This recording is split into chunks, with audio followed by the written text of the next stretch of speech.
भी आपको ऐसा सियासतदान नजर आता है जिसने रोड के ऊपर बूट पॉलिश की हो, जिसने गन्ने के ऊपर गन्ने की रो बेची हो, जिसने एक करियाना स्टोर चलाया और फिर वो आवाम की खिदमत करता करता सीएम बना, फिर पीएम बना? है कोई ऐसा? बताए। इनको तो मेजरिंग यूनिट्स नहीं आते, ये कहते हैं अंडे किलो में है और टमाटर दर्जन में है।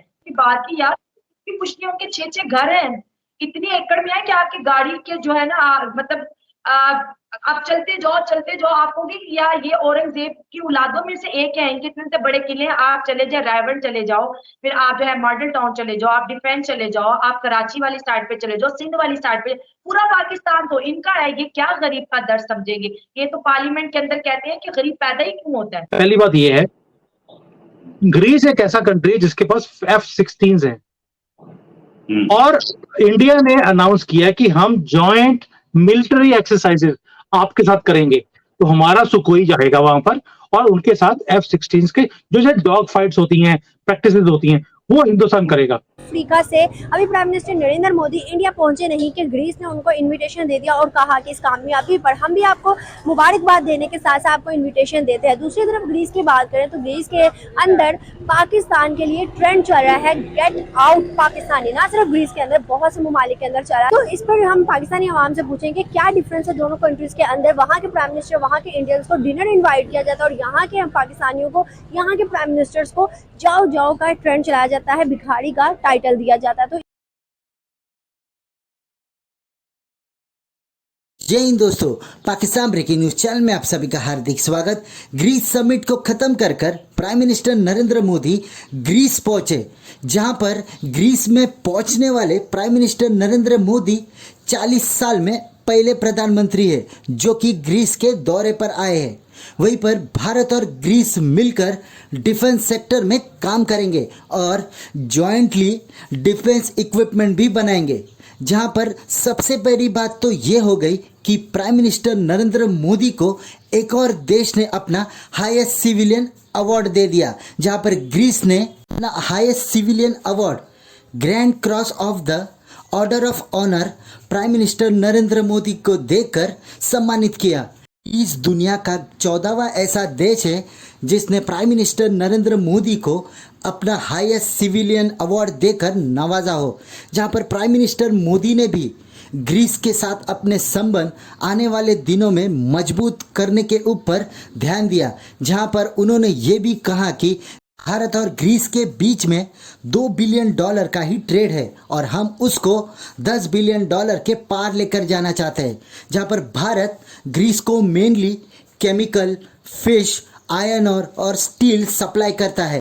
अब भारत ग्रीस को हर एक क्षेत्र में रिक्वायर्ड चीज़ें जो कि ग्रीस को बाकी देशों से नहीं मिल रही है, वो सब भी सप्लाई करने को रेडी हो गया है। तो क्या भारत और ग्रीस की दोस्ती से पाकिस्तान को तकलीफ हो रही है?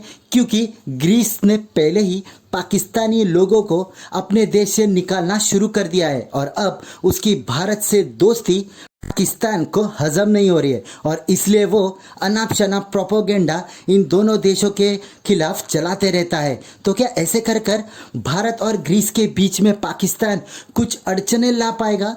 ऐसे ही वीडियो को अंतिम तक देखते रहिए। लाइक कीजिए, शेयर कीजिए और सब्सक्राइब कीजिए हमारे चैनल को और बेल आइकन दबाना बिल्कुल भी ना भूले और आपकी जो भी राय हो उसे कमेंट बॉक्स में जरूर दे। धन्यवाद। चंद्रयान 3 के चर्चे तो पूरे सोशल मीडिया पर हैं। चंद्रयान 3 के बाद अब हम देख रहे हैं कि प्राइम मिनिस्टर मोदी पहुंचे हैं ग्रीस। बड़े अच्छे तरीके से वहां पर वेलकम किया गया है, रेड कारपेट बिछाया गया है, ऐसे सैल्यूट करते हुए वहां पर लाइन लगाई गई है। और एक और खबर है कि ग्रीस की प्रेसिडेंट ने grand cross of the order of honour दिया है अभी अभी प्राइम मिनिस्टर नरेंद्र मोदी को। क्या कहते हैं आप? एक्चुअली हमारे कुरान पाक में एक लाइन है, वतुइज़्ज़ु मन तशा वतुज़िल्लु मन तशा। अल्लाह ताला जिसको चाहे इज्जत दे, अल्लाह ताला जिसको चाहे जिल्लत दे।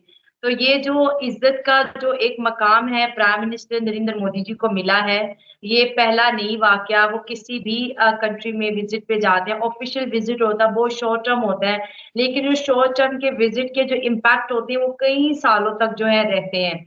अभी हमने इस साल जितने भी उनके विजिट हुए ऐसे ही है, जो है हाई सिविलियन अवार्ड से, ऑनर्स अवार्ड से, रेड कारपेट से, वार्मली वेलकम से उनको जो है वहां पर ठहराया गया, उनका इस्तकबाल किया गया। तो बेसिकली हुकूमत तो वो इंडिया के अंदर करते हैं, प्राइम मिनिस्टर वो इंडिया के हैं, लेकिन उनकी पॉलिसीज इतनी फ्रेंडली है और वो अपने कौम के साथ लॉयल है, अपने अवाम के साथ मुखलिस है। यही वजह है कि बाहर की दुनिया उनकी इज्जत करती है कि ये ईमानदार शख्स है। और ईमानदारी में कहते हुए बहुत कीमती खूबी है जो किसी किसी इंसान के अंदर होती है। ग्रीस एक ऐसा कंट्री है जिसके पास F-16 है और इंडिया ने अनाउंस किया कि हम जॉइंट मिलिट्री एक्सरसाइजेज आपके साथ करेंगे। तो हमारा सुकोई जाएगा वहां पर और उनके साथ F-16 के जो डॉग फाइट्स होती हैं, प्रैक्टिसेस होती हैं, वो हिंदुस्तान करेगा। अब उसका फायदा क्या है? F-16 हमारे आसपास तो एक ही कंट्री है जिसके पास है, तो हमने वो जो एयर एक्सरसाइजेस कर रहे हैं, हमारे लोगों के पास और प्रैक्टिस आ जाएगी कि कैसे हमने घुस के मारना है, जिसको मारने की जरूरत है। और फिर वो लोग सितंबर में हिंदुस्तान में आ रहे हैं वही प्रैक्टिसेस करने के लिए भी। इस एटमॉस्फेयर में जो हमारा यहाँ पे इलाका है उसमें इसको कैसे हम लोग प्रैक्टिस कर सकते हैं। तो that means major is military, दूसरा है इकोनॉमिक भी है। इकोनॉमिक में देखिए, मैं हमेशा बोलता हूँ कि मोदी जी जहां भी जाते हैं, अगर पर्सनल विजिट है तो वो एक काम नहीं करेंगे, वो दोनों काम करते हैं। अगर हमने अपने कंट्री को आगे लेके जाना है, उसके लिए हमें इकोनॉमिक एंड मिलिट्री दोनों पावर्स चाहिए। और ग्रीस एक गेटवे ऑफ यूरोप है, इसलिए इनका ट्रिप बहुत ज्यादा इंपॉर्टेंट है। जब हम भीख लेने के लिए जाएंगे तो वो देते रहेंगे, जब हमें मांगने की आदत पड़ी हुई है कि हमने मांगना ही, बस ऐसे हाथ का करना है। सॉरी आपको कट कर रही हूँ, लेकिन पाकिस्तान के अंदर औरत को वो मर्तबा ही नहीं दिया जाता। कहा जाता है औरत जो है वो कम अकल है, मर्द के मुकाबले में औरत वैसा काम नहीं कर सकती। क्या ऐसा पॉसिबल है? क्या ऐसा होना? चाइना ने प्राइम मिनिस्टर नरेंद्र मोदी को डिनर पे इन्वाइट करके और कहा है कि मुझे आपसे मीटिंग करनी है। तो अब क्या दोस्ती खत्म होने लग गई है? ऐसे कह रहे थे 2023 में पाकिस्तान का नक्शा से नाम हट जाएगा, मुझे लगता है कि वो हालात वाकई आ गए। मोस्टली हम देखते हैं पॉलिटिशियंस होते हैं 3-4 साल तक हुकूमत करते हैं, फिर उनके करप्शन के किस्से खुलने लग जाते हैं। फिर जो है वो जो एक एम और एक डिटर्मिनेशन के साथ वो आते हैं, वोट मांगते हैं कि हम आवाम की खिदमत करेंगे, फिर वो आवाम को क्या कर लेते हैं, गुलाम बना लेते हैं। लेकिन अगर 10 साल की जर्नी देखें प्राइम मिनिस्टर नरेंद्र मोदी जी की, तो वो आवाम के खिदमतगार है, आवाम की खिदमत में लगे रहे, आवाम के लिए कोशिश करते रहे, उनको आगे बढ़ाते रहे। ये जो उनकी इज्जत उनको मिल रही है, प्यार मोहब्बत मिल रहा है, ये उन्होंने कमाया है। और इंडियन जितने भी हैं उन्होंने अपने प्राइम मिनिस्टर नरेंद्र मोदी को सपोर्ट किया, पीएम के पीछे वो ताकत बन के खड़े रहे हैं। दैट्स वाई ये जो खबर आप हमें दे रही हैं, मुझे नहीं लगता है कोई इतनी बड़ी है, क्योंकि वो कहीं भी चले जाते हैं ऐसा ही वेलकम होता है। ये उनकी शान है, ये भारतीयों का सम्मान है, ये भारतीयों की रिस्पेक्ट है, क्योंकि प्राइम मिनिस्टर पूरी इंडिया को रिप्रेजेंट कर रहे हैं। तो प्राइम मिनिस्टर नरेंद्र मोदी जी के साथ जिस तरह से बिहेव कर रहे हैं, वो आम रूटीन में पूरी इंडिया के आवाम के साथ वैसा जो है बाहर के लोग बिहेव करते हैं। हर जगह पे इंडिया को बहुत प्यार, बहुत सम्मान दिया जाता है। वजह क्या है कि ऑनेस्ट लोग हैं, ईमानदार हैं एंड हार्ड वर्किंग है। शाइला, ग्रीस में एक जगह है एथेंस के नाम से, वहां पर पाकिस्तानियों को इतना बुरा समझा जाता है। और अगर रिसेंटली हम बात करें तो ग्रीस ने तो भाई पाकिस्तान के वीजा तक कैंसिल करना शुरू कर दिए। गेट आउट फ्रॉम ग्रीस का ट्रेंड वहां पर लगा और हम देख रहे हैं कि इंडियंस को वेलकम बहुत अच्छे तरीके से पाकिस्तान के लिए जाओ जाओ, इंडिया के लिए आओ आओ ऑटोमेटिकली लग रहा है। और पाकिस्तानियों के बड़े बुरे हालात हमें नजर आ रहे हैं वहां पर। क्या बोलेंगी आप? एक्चुअली ना, जब आपसे कोई नफरत करता है ना, उसके पीछे कोई वजह होती है, ऐसे नहीं। अगर यूरोप आपसे नफरत करता है या अंग्रेज आपको इसलिए पसंद नहीं करते कि आप मुसलमान हैं, तो ये हमारी सबसे बड़ी बेवकूफी है। ऐसा नहीं है। यूरोप ने या अंग्रेज देश जितने भी हैं, सबने पाकिस्तानियों को सपोर्ट भी किया है, हमें एड्स भी दी है, हमें डॉलर्स भी दिए कि ये जो मुल्क है गरीब है अपने पाँव पे खड़ा हो जाए।